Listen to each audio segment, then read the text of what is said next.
one thing that was really impactful to you when you're just moving to the sugar facility, when you had to change the mindsets of a bunch of people that had been doing things a certain way? What was the most what was one thing that really worked for you?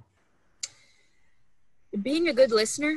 I think that was the big thing that really saved me, because sometimes what people say, there's another level of what they Hmm. mean. And if you don't grasp that right away, it could end up in conflict instead of compromise. When they're like, this is the way we've done it for 30 years and there's no way I'm going to change it. This is stupid, and they're getting all fired up. If you can, calm them down and be like, I hear you. I understand.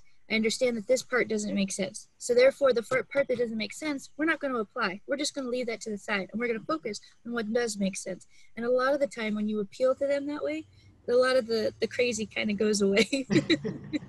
I think you bring up such a good point, because at the end of the day, maintenance reliability, while you're working with large machinery and equipment, it's people that are operating it. It's people that are the ones turning wrenches, putting it back up online. And people have emotions, and connecting with people, understanding the why behind, the frustration is always so, so important.